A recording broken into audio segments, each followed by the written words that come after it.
Assalamualaikum warahmatullahi wabarakatuh. Perkenalkan, nama saya Kiki Setiawati, NIM 19681022, Lokal Ekonomi Syariah 6A.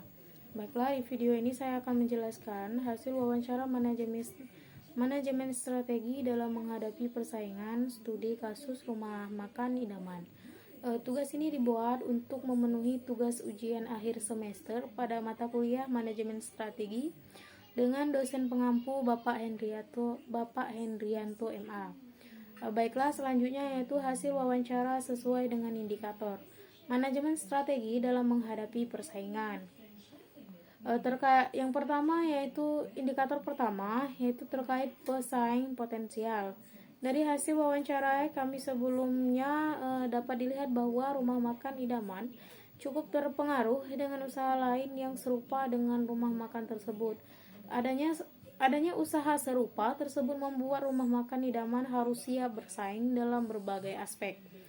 Selain itu, pelanggan pun akan semakin terpengaruh dengan semakin banyaknya variasi makanan lain yang dijual oleh usaha yang serupa. Hal tersebut bisa saja mempengaruhi pelanggan untuk mencoba makanan yang baru ketimbang hanya makan nasi padang saja. Namun rumah makan idaman masih bisa bersaing dalam hal penjualan ketimbang usaha lain. Selain itu, rumah makan idaman juga menyediakan berbagai produk lain agar konsumen juga bisa mendapatkan variasi produk yang dijual di rumah makan idaman ini. Ada beberapa ancaman dari pesaing potensial seperti bermunculnya usaha-usaha baru yang nantinya akan bisa mempengaruhi rumah makan idaman ini. Salah satu contohnya yaitu adalah semakin banyaknya usaha lain yang menjual makanan dengan harga yang lebih murah yang bisa membuat pelanggan mempertimbangkan untuk membeli makanan yang ingin mereka konsumsi.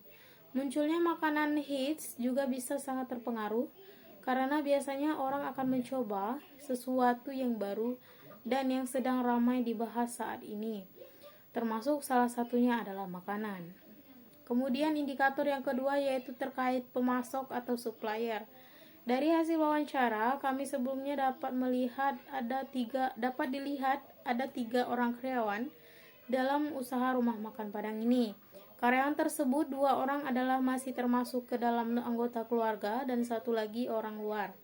Di mana karyawan-karyawan tersebut ditempatkan sesuai dengan porsinya masing-masing. Peran dari karyawan inilah yang nantinya akan menunjang kemajuan dari usaha ini. Usaha tersebut mendapat pemasok bahan baku dari pasar atas Curup. Selain karena akses yang tidak terlalu jauh, ketersediaan bahan baku yang ada di pasar atas juga sangat memadai. Jadi rumah makan idaman tidak mengalami kesulitan dalam mencari bahan baku produksi.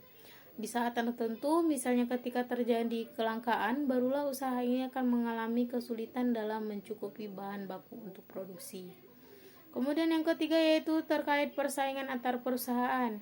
Dari hasil wawancara kami sebelumnya mengenai persaingan antar perusahaan, usaha rumah makan idaman menunjukkan perjuangan usahanya dalam memperebutkan pangsa pasar dan pelanggan hanya dengan meningkatkan kualitas makanan, rasa, dan juga kebersihan rumah makan itu sendiri. Dan usaha rumah makan idaman tersebut menyambut pengusaha baru yang serupa dengan rumah makan dengan senang hati selagi bisa bersaing dengan sehat sesama pengusaha rumah makan. Walaupun dengan datangnya pengusaha baru dapat memberikan dampak yang cukup signifikan terhadap minat pelanggan di rumah makan idaman. Dan berdasarkan wawancara di atas, rumah makan idaman tidak menerapkan iklan dan promosi untuk menarik pelanggannya. Mereka hanya meningkatkan dari segi kualitas, baik dari makanan, rasa, pelayanan, dan juga kebersihan. Kemudian yang keempat yaitu terkait ancaman dari produk substitusi. Dari hasil wawancara kami sebelumnya mengenai ancaman dari produk serupa atau produk yang memiliki kesamaan fungsi, pemilik usaha rumah makan idaman ini mengatakan bahwa mengenai hal tersebut dapat memberikan pengaruh yang lumayan signifikan. Dengan adanya usaha yang serupa, tentu akan membuat sebagian pelanggan ada yang berpindah ke usaha lain yang lebih banyak menyediakan makanan yang baru yang semakin bervariasi. Dan untuk bersaing, usaha rumah makan idaman memilih untuk lebih meningkatkan kualitas, yaitu kualitas makanan, rasa, dan juga kebersihan yang ada di rumah makan idaman tersebut. Kemudian yang terakhir yaitu indikator terkait daya tawar pembeli atau buyer. Dari hasil wawancara kami sebelumnya, pembeli di rumah makan idaman meminta harga yang lebih rendah hanya sedikit.